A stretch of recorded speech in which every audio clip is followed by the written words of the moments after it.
What do these activities have in common?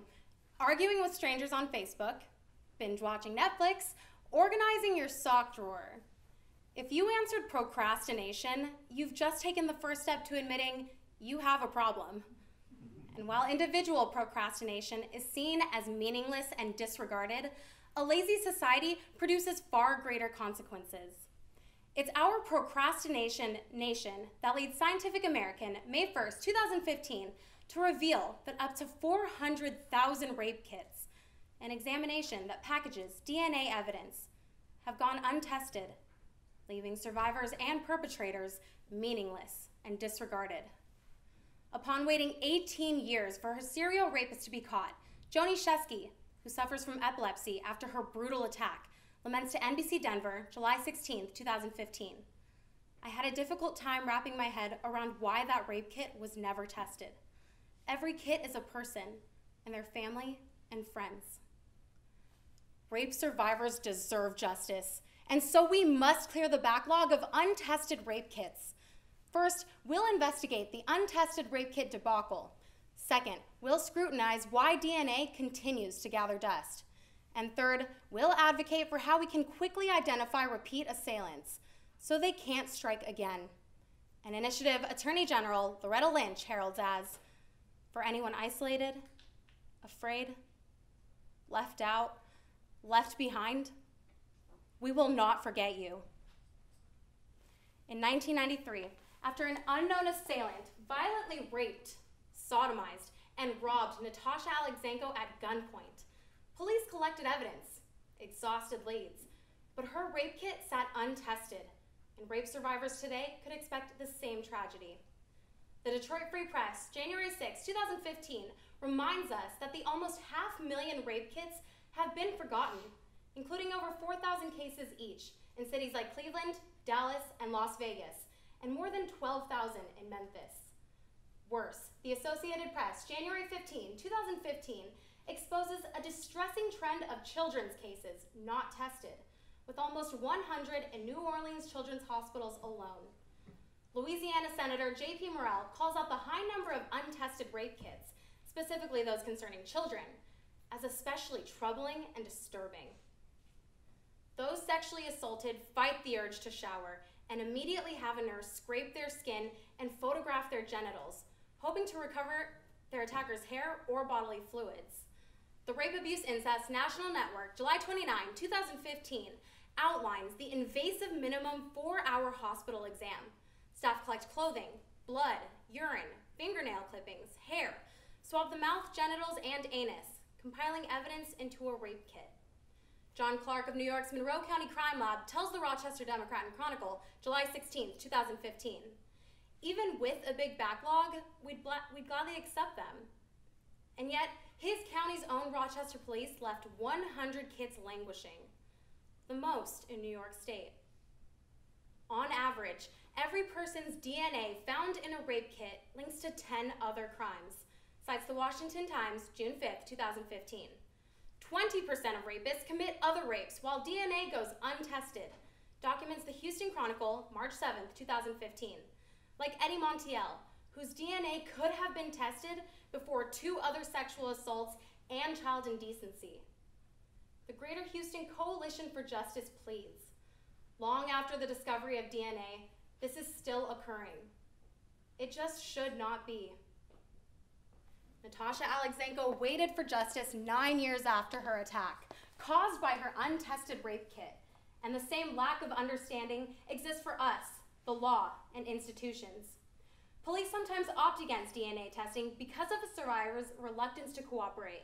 The BBC, January 5, 2015, describes a 12-year-old Detroit boy who told police he'd been sexually assaulted by a man, but after refusing to prosecute, 7 years would pass before the kit was tested and convict the offender. Rape survivor and activist Suzanne Chappelle concedes. Somebody who's been through trauma, the last thing they want is to feel like a criminal, taken in the back of a police car and wait to have a rape kit administered.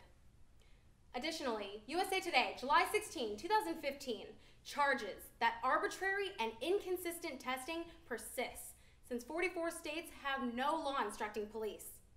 Because kits can cost $1,500 to process, New York Magazine, July 17, 2015, underscores that agencies claim they have no money since the Department of Justice never complied with previously approved 2013 funding legislation. Now, inaction has combined with inefficiency, as a 2015 federal grant claims to eliminate the testing backlog, providing only $41 million, just 6% of the necessary $600 million. Finally, hospitals and police continually breach trust with sexual assault survivors.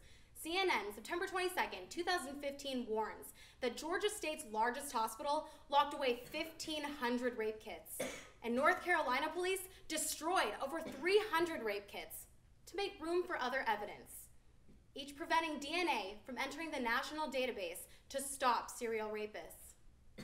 Tragically, Vice News, June 22nd, 2015, uncovers that most police assume rape didn't happen and lack any sexual assault training, like an investigator's indifference to 20-year-old nursing student Wendy Goudry, suggesting if she couldn't recall her attacker's face, she might recognize his penis, eliciting laughter from other investigators. With her kit tested and her attacker behind bars, Natasha Alexenko began fighting for women and men whose kits were ignored, much like solutions for us, our legislators, plus hospital staff and law enforcement. First, as a survivor myself, I would advise you that, if assaulted, it's best to recount all the facts to yourself before meeting with police, so you're treated sensitively and seriously. No matter the trauma, you must complete the rape kit process and verify its status until it's been tested. Otherwise, rapists don't answer for past assaults and are free to rape again. Rape kit test advocate Natasha Alexenko agrees in Philadelphia Magazine, May 14, 2015. A man raped me on a nationwide crime spree. He committed a variety of crimes. He created other victims. Second, before any statute of limitations expire, kits need to be tested to utilize John Doe indictments, which tags unknown DNA until the suspect is found. However, this isn't just about convictions. It's about justice. As the Huffington Post, October 1st, 2015, highlights that testing kits can exonerate those held for crimes they didn't commit, like Alan Newton, wrongly convicted for rape, and after testing a misplaced rape kit, released after serving 22 years. Clearly, there's money for testing, as New York City recently matched the federal grant to address the nation's backlog, with District Attorney Cy Vance affirming to NBC News September 10th, 2015. It's a disgrace, but we can solve it. And third, the International Association of Chiefs of Police recently began providing national training on sexual assault investigations, helping local law enforcement to better understand the devastating complexities and assist survivors.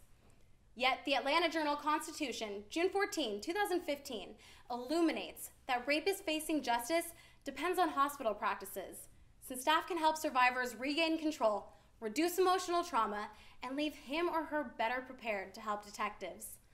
As Senator Patrick Leahy maintains, when we treat crimes of rape with less urgency, it reinforces the terrible message that these are second-class crimes.